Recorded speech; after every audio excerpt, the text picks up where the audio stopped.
Ada seorang pembalap liar yang memutuskan untuk berhenti dan banting setir menjadi seorang ksatria pemburu penyihir.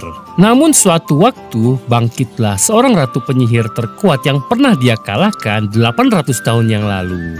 Seperti biasa kalian akan ditemani host andalan kalian, Yaps Burhan Blazinski. Sebelum masuk alur ceritanya, tonjok dulu tombol subscribe-nya dan like-nya. Cuko udah becuko, pempek tengah dua. Payu diaturi alur ceritanya.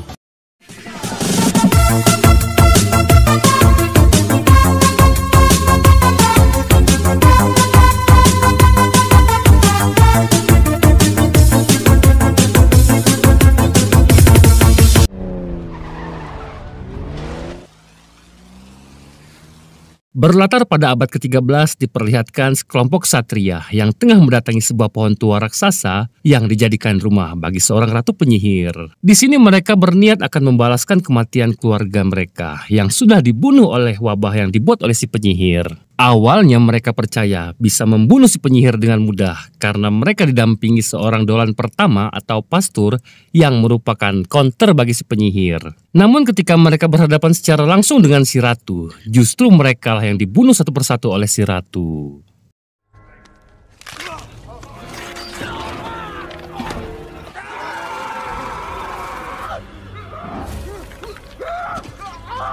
Sampai akhirnya tersisalah satu prajurit yang mampu bertahan dan mampu membunuh si ratu dengan pedang apinya. Dia bernama Calder. Today we both die. You wish for death.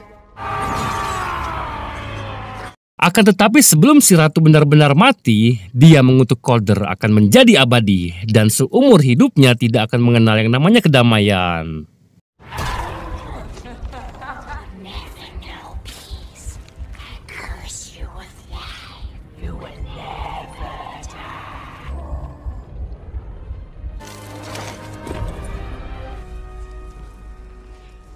Kemudian scene pun berubah ke masa sekarang, di mana Calder tengah di dalam sebuah pesawat. Di sini Calder merasa bahwa pesawat itu tengah terjebak di sebuah badai yang disebabkan oleh sebuah kekuatan sihir dari dalam pesawat. Dengan sebuah jarum dan segelas air, Calder mulai melacak sumber kekuatan sihir itu yang ternyata bersumber dari seorang wanita.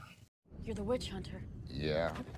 Di sini si wanita pun langsung mengenal Calder karena dia adalah pembunuh penyihir yang paling ditakuti. Si wanita pun langsung mengeluarkan dan memberikan sebuah bungkusan yang berisikan 3 buah batu sihir pada Calder. Calder pun menjelaskan bahwa itu adalah benda kuno yang bisa memanipulasi udara apabila ditempatkan dalam satu wadah yang lembab. Untuk itu Calder pun berusaha memisahkan benda-benda itu. Hingga tepat saat masker oksigen berjatuhan, Calder berhasil memisahkan benda-benda itu dan cuaca pun kembali normal lagi.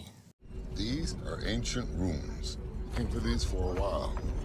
Manipulate weather. Rain.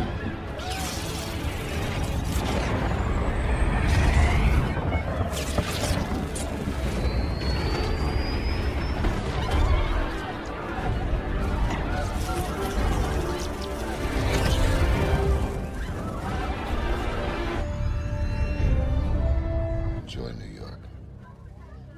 Selama 800 tahun, Calder bekerja sebagai pemburu penyihir untuk sebuah organisasi yang bernama Kapak dan Salib, yang bertujuan untuk menjaga gencatan senjata antar manusia dan penyihir, serta memenjarakan dan mengeksekusi para penyihir yang sudah melanggar aturan. Selain itu, Calder juga bekerja ditemani seorang pastur, atau biasa disebut dengan Dolan, yang saat ini sudah ada 36 Dolan yang telah setia mendampingi Calder. Saat di markas, Calder dihampiri seorang pria yang merupakan Dolan ke-36. Seperti biasa, karena nggak dijelasin siapa nama aslinya, kita sebut saja Ali. Di sini Ali izin untuk mengajukan masa pensiunnya karena sudah 50 tahun dia mengabdi dan menemani Calder dalam misi-misinya. Namun dia sudah menyiapkan seseorang yang pantas untuk menggantikan dirinya sebagai Dolan ke-37. Calder yang mendengarnya pun mengizinkannya dan memberikan sebuah pena langka yang bernama Waterman 402 sebagai hadiah kenang-kenangan untuknya. I'll miss you, kid. I had your initials engraved on it. Very rare. This is a Waterman 402.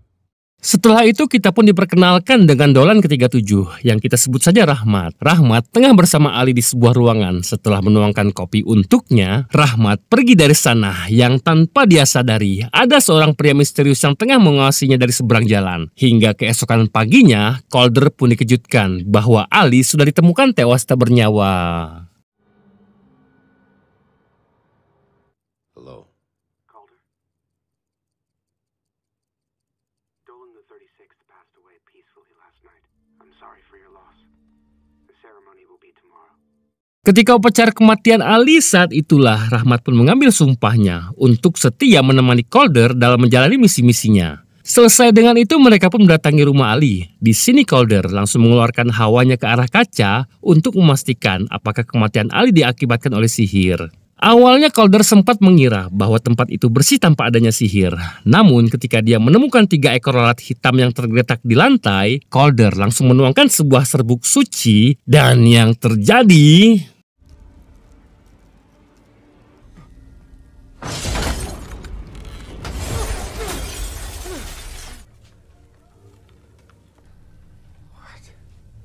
Ya, faktanya tempat itu sudah dipenuhi oleh kekuatan sihir dan dapat dipastikan Ali sudah dibunuh oleh seorang penyihir. Tak hanya itu, Calder pun menemukan sebuah tanaman yang hanya akan tumbuh di pohon wabah atau pohonnya si ratu penyihir. Calder sempat melihat pesan yang ditinggalkan oleh Ali di bukunya. Dan Calder sempat mencurigai Rahmat sebagai pelakunya karena tadi malam dialah yang terakhir bersamanya. Let me see your hands. Di sini Rahmat pun berdalih bahwa bekas luka di tangannya didapatkan saat dia kecil. Saat itu rumahnya dibakar oleh seorang penyihir jahat dan kedua orang tuanya tewas dibunuh oleh si penyihir. Dan saat itu Calder datang untuk menyelamatkannya. Dan hingga detik itu Rahmat pun bersumpah akan membunuh semua penyihir di muka bumi ini dan bercita-cita akan menjadi pendamping Calder. Well, now's your chance. You can help me hunt the witches that did this. Kemudian mereka pun mendatangi sebuah toko kue yang sangat ramai pengunjungnya, yang ternyata mereka bekerja sama dengan seorang penyihir tunanetra bernama Max. Di sini Calder bertanya tentang tanaman yang dia temukan sebelumnya. Max yang mencium baunya pun terkejut karena dia tahu bahwa tanaman itu mengandung sebuah sihir hitam yang sangat berbahaya. Max pun teringat bahwa sebelumnya ada seorang pria yang menemuinya yang memiliki bau yang sama dengan tanaman itu serta berbau apel liar yang busuk dan berbau sebuah tanaman yang bernama arsenik. Calder pun menyimpulkan bahwa orang itu tinggal di sebuah rumah duka karena tanaman arsenik biasa digunakan untuk mengawetkan mayat dan kini mereka tinggal mencari sebuah rumah duka yang terdapat sebuah pohon apel liarnya. Just have to find one with a crabapple tree. Whoever killed Dolan, arsenic was used for embalming back in the Civil War. So, all that made sense to you? Kemudian Sin pun memperlihatkan seorang bocil yang tengah mengambil sebuah permen dan mengikuti jejak permen tersebut yang ternyata permen itu berasal dari sebuah pohon. Hingga saat dia akan mengambil semua permen tersebut, dia pun tersadar oleh Calder dan seketika tempat itu pun berubah menjadi suram dan pohon itu berubah menjadi sebuah pohon mati. Go home, kid. Didn't your mother teach you not to eat candy from tree? Calder pun masuk ke dalam gedung tersebut dan bertemu dengan seorang bocil di sana. Hingga saat Calder mendekatinya, si bocil pun seketika berubah menjadi seorang pria dewasa dan langsung menyerang Calder.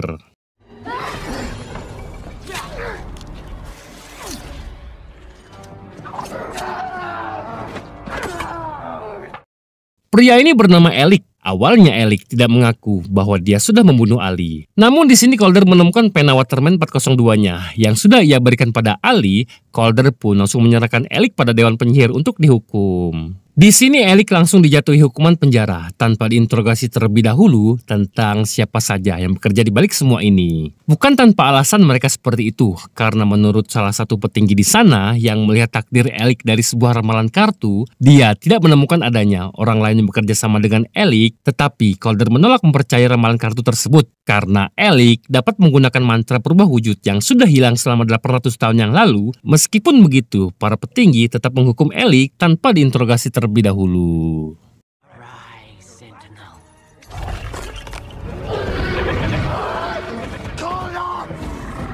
Selesai dengan itu, Calder pun menemukan seekor lalat hitam yang hinggap di pundak salah satu dewan penyihir di sana, di mana serangga itu adalah serangga yang dia temukan di ruangan Ali sebelumnya. Calder dengan cepat pergi dari sana menghampiri peti mati Ali dan setelah dilakukan penyelidikan, faktanya Ali belumlah meninggal dunia. Dia hanya dikutuk oleh seorang penyihir menggunakan serangga wabah, sebuah sihir hitam yang dulu pernah muncul 800 tahun yang lalu dan disinyalir si pelaku ingin menginterogasi Ali. Namun pertanyaannya, apa sebenarnya yang ingin diketahui oleh si pelaku dari Ali? Dan untuk mematahkan sihir tersebut, si pelaku harus dibunuh dalam waktu 2 hari. Apabila tidak, Ali akan benar-benar mati. Hang in there. For me, Dolan's got 2 days tops. Tak lama kemudian, Calder juga menemukan sebuah luka di ujung jarinya Ali. Di sini Calder teringat tentang pesan yang ditinggalkan olehnya di sebuah buku, dan setelah diteliti secara detail, Calder menemukan sebuah kalimat yang ditunjukkan padanya yang berbunyi untuk mengingat kematiannya. Remember your death. There's only one way to remember my death. What does it mean? Setelah itu dia pun pergi ke sebuah kafe milik seorang penyihir baik bernama Chloe. Chloe memiliki kemampuan untuk memasuki alam bawah sadarnya seseorang dan bahkan dia mampu membunuh seseorang hanya melalui alam bawah sadarnya. Di sini Calder meminta sebuah ramuan ingatan padanya. Awalnya Chloe sempat menolak, namun setelah dirayu dengan sejumlah uang, akhirnya Chloe pun mau membantunya. What do you want a memory potion for anyway? Shall we start? Bottoms up. Kemudian kita pun dibawa ke dalam ingatannya. Di sini Calder kembali ke tempat di mana dulu dia pernah membunuh si ratu penyihir dan mulai mencari petunjuk apa yang dimaksud Ali. Akan tetapi belum sempat dia menemukannya, tiba-tiba tubuh asli Calder diserang oleh seseorang bernama Belial. Dengan sebuah cairan yang disuntikan ke lehernya serta mengikat tangan Calder dengan sebuah rantai, belum lagi pengaruh ramuan ingatan yang belum hilang membuat penglihatan Calder pun menjadi kacau, sementara Belial menghancurkan seluruh isi ruangan tersebut.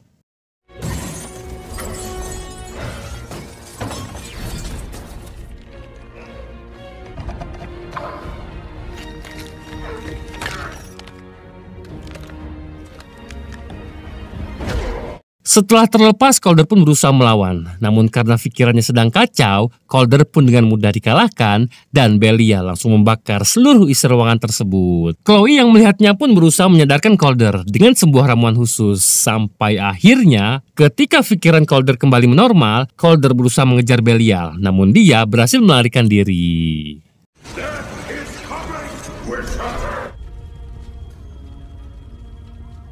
Keesokan paginya, Chloe pun terbangun di sebuah ruangan yang ternyata itu adalah rumahnya Calder yang saat itu tengah mencari informasi tentang Belial dengan bantuan Rahmat. Di sini Chloe marah pada Calder karena kafe miliknya sudah habis terbakar dan Chloe berniat akan pergi dari sana. Namun Calder berusaha menghentikannya dan menawarkan sebuah kesepakatan. Apabila Chloe membantunya menangkap Belial, dia berjanji akan membuatnya tetap aman dan setelah dipikir-pikir, Chloe pun menyetujui kesepakatan tersebut. I promise to keep you safe. But if you help me, To mix another memory potion. I need more Snowdonia or Hawkweed to Untuk kembali membuat ramuan ingatan, Chloe pun membawa Calder ke rumah temannya bernama Miranda untuk meminta sebuah tanaman khusus. Namun saat di sana mereka dikejutkan bahwa Miranda sudah tewas dan semua tanaman yang mereka perlukan sudah dibawa oleh seseorang. Dan tak lama dia mendapat telepon dari Belial yang ternyata dia adalah pelaku atas pembunuhan tersebut. Di sini Chloe meminta Calder untuk segera menangkap dan membalaskan kematian Miranda sahabatnya tersebut. Dan kini satu-satunya tempat di mana mereka bisa mendapatkan tanaman khusus tersebut adalah ke tempat seorang penyihir tua berbahaya dan tentunya biayanya sangatlah mahal. Selanjutnya keduanya pun mendatangi sebuah tempat. Di sana mereka disambut oleh seorang mami yang merupakan seorang penyihir setengah baik. Si mami pun langsung tahu apa yang mereka inginkan. Namun saat Chloe disibukkan dengan tanaman tersebut, secara bersamaan si mami berusaha mempengaruhi pikiran Calder dengan membawanya ke masa lalu. Chloe dengan kemampuannya dia berusaha memasuki alam bawah sadarnya Calder. Sampai akhirnya ketika Chloe berhasil membawa Calder kembali ke dunia nyata, Calder langsung menghajar para bawahannya si mami.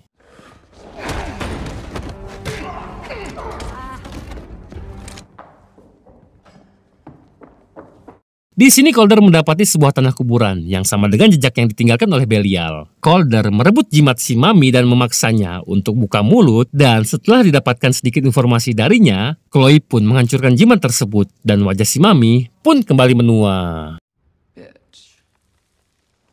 Di sini Calder baru mengetahui bahwa Chloe merupakan seorang Dreamwalker, seorang yang mampu memasuki mimpi orang lain atau mengakses alam bawah sadarnya orang lain. Meskipun sihir tersebut tergolong dalam sihir terlarang, Calder memberi pengecualian padanya karena Chloe menggunakan sihir tersebut untuk membantunya, dan justru Calder menunjukkan sebuah tempat yang di dalamnya terdapat sebuah sejarah dari para penyihir yang ada di muka bumi ini, termasuk para penyihir nenek moyangnya Chloe, yaitu para Dreamwalker.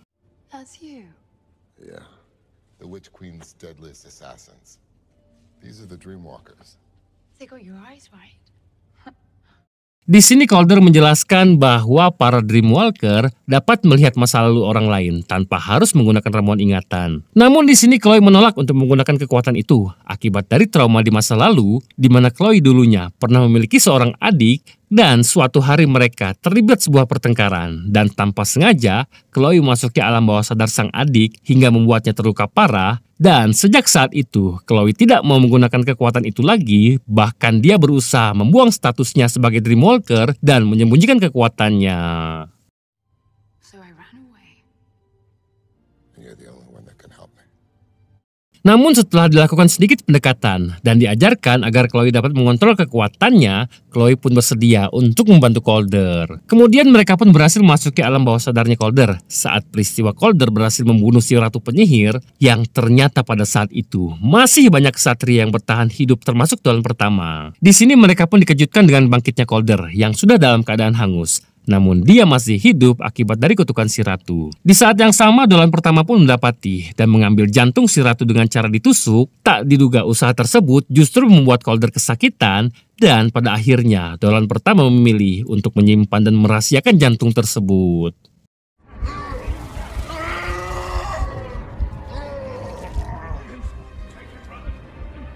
They betrayed you from the start.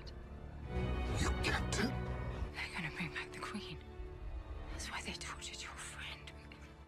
Calder yang mengetahui fakta tersebut pun merasa sangat amat kecewa karena selama 800 tahun dan secara turun-temurun, para Dolan dan para petinggi organisasi Kapak dan Salib merahasiakan fakta tersebut. Calder pun langsung mendatangi Rahmat dan sangat marah besar. Namun di sini Rahmat bersikukuh bahwa semua ini demi kebaikan Calder serta sumpahnya untuk menyembunyikan rahasia tersebut, dan ada kemungkinan sebelum Ali dibunuh oleh Belial, dia berusaha menghancurkan jantung tersebut untuk membebaskan Calder dari kutukan tersebut. That wasn't your choice to make! They're bringing back the Queen. Kemudian Calder mengambil sebuah peta yang ada di atas mejanya Rahmat, di mana peta tersebut merupakan lokasi kematian Ratu Penyihir saat ini, dan meminta Chloe untuk tidak ikut dengannya karena saat ini Calder tidak mempercayai siapapun termasuk para petinggi organisasi Kapak dan Salib. That's all I am. This isn't who you are. Secara bersamaan Belial pun berusaha membangkitkan si ratu menggunakan jantungnya dan Max sebagai medianya. Dan tak lama datanglah Calder dengan Max yang sudah hampir berubah menjadi si ratu, hingga saat Calder bersiap akan menembakkan senjatanya, dia dikejutkan oleh Belial yang menyamar menjadi Chloe, sehingga dia berhasil menyerang Calder secara telak. Beruntungnya Calder dapat menyerang balik Belial dengan pisaunya, dan tak lama Calder diserang oleh Max yang sudah benar-benar berubah menjadi sang ratu untuk mengambil kembali keabadiannya. Hingga saat selesai, sang ratu pun keluar dan menyerang Calder dengan jutaan serangganya, lalu kabur dari sana.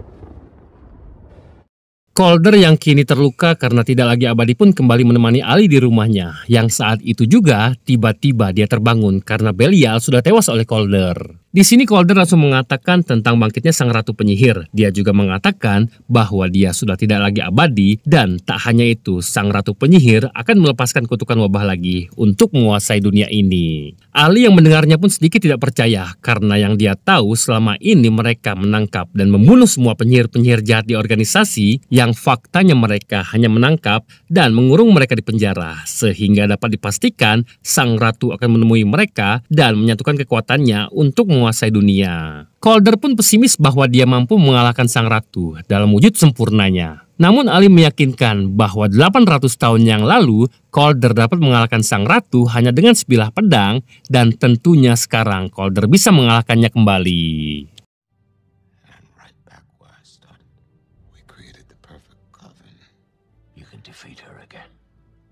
You defeated her once. Kemudian Calder pun membuka berangkasnya dan mengambil pedang yang pernah dia gunakan untuk mengalahkan sang ratu 800 tahun yang lalu. Calder pun pergi bersama Chloe, dan ketika sampai di penjara penyihir, mereka disambut oleh Rahmat di sana. Di sini mereka dikejutkan bahwa penjara organisasi sudah berantakan, dipenuhi oleh serang-serangga wabah yang sudah siap dilepaskan kapan saja, dan para petinggi pun sudah tewas dibunuh oleh sang ratu. Done, the fly swarm will be released. Saat di dalam, Calder pun mengatakan bahwa untuk menghentikan penyebaran serangga wabah, mereka harus memutus rantai mantra dari para penyihir yang sudah ditahan tersebut. Untuk itu, Calder pun melepaskan Alec dari sana dan meminta Chloe untuk membunuhnya dari alam bawah sadarnya, sehingga rantai mantra pun akan terputus. Calder juga meminta Rahmat untuk membantu Chloe, sementara Calder akan berusaha mengalahkan Sentinel yang akan bangkit secara otomatis ketika ada tahanan penyihir yang kabur dari penjara.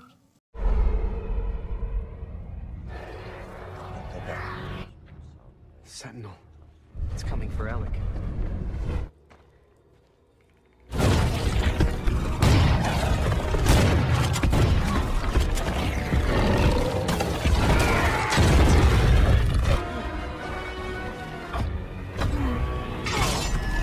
Meskipun awalnya Calder sempat kewalahan melawan Sentinel, namun akhirnya Calder berhasil mengalahkannya, sementara Chloe yang tengah di dalam pikirannya Alec pun berhasil mengalahkannya meskipun sempat menerima luka di tangannya.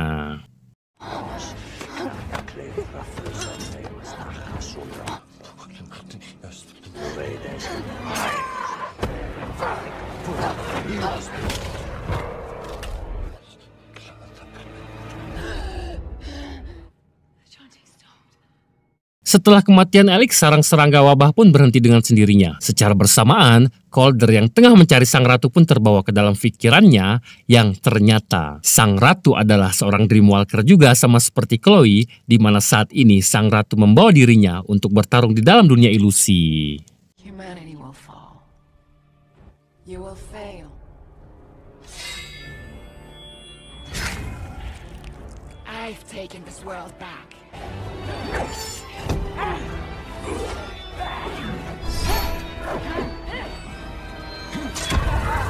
Setelah itu Calder pun dibawa kembali ke dunia nyata dan bertarung di dalam goa yang gelap. Lalu Calder mengeluarkan ramuan pamukasnya untuk membalut pedangnya. Sang ratu pun tak berdaya melawan pedang tersebut. Namun ketika Calder akan mengeksekusi sang ratu, tiba-tiba datanglah Rahmat sambil menodongkan pistolnya ke arah Chloe. Release my queen. Now.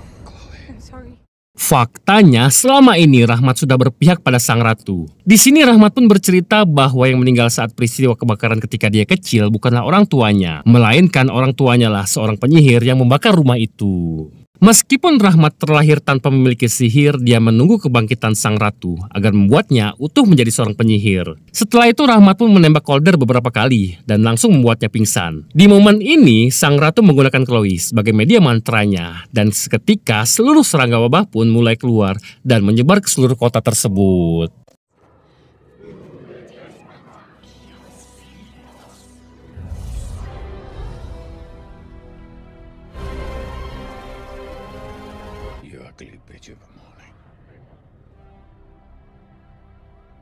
Rahmat pun berlutut dan memohon pada sang ratu untuk memberikan kekuatan sihirnya padanya. Namun sang ratu justru menolaknya dan dia langsung membunuh si Pilat Rahmat ini.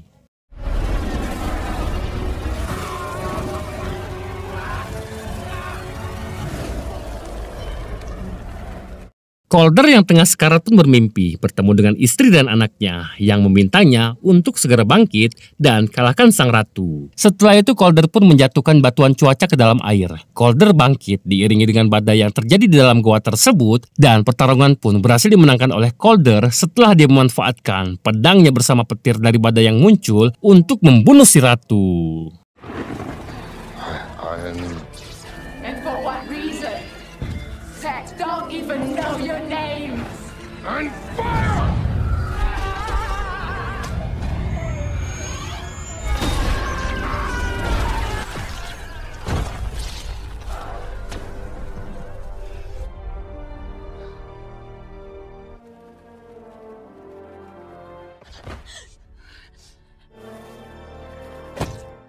Ketika semuanya berakhir, Chloe pun mendekati Calder yang ternyata kutukan keabadian sudah kembali ke dalam tubuhnya. Calder yang tak ingin sang ratu kembali bangkit pun berniat akan menghancurkan jantung tersebut meskipun dia harus mati. Namun di sini Chloe berusaha menghentikannya karena saat dia memasuki alam bawah sadarnya Alec, dia sempat melihat sebuah makhluk yang lebih kejam dan lebih kuat daripada sang ratu yang menunggu dunia tanpa kehadirannya. Mendengar hal itu, Calder pun mengurungkan niatnya. Dan kali ini, Chloe berjanji akan bekerja dengan Calder dan bersama-sama menyimpan jantung sang ratu dan terus merahasiakan jantung itu dari siapapun termasuk para petinggi organisasi Kapak dan Salib. Besides, you used to loan me $50,000. So we're negotiating then. 5,000. Film pun ditutup dengan memperlihatkan Calder berbincang bersama Ali di sebuah taman. Di sini, Calder memintanya untuk kembali bekerja dengannya karena dari dolan-dolan yang lainnya, hanya dialah yang bisa dia percaya. Serta kali ini mereka akan bekerja sendirian alias tidak lagi bekerja di bawah organisasi Kapak dan Salib. And now,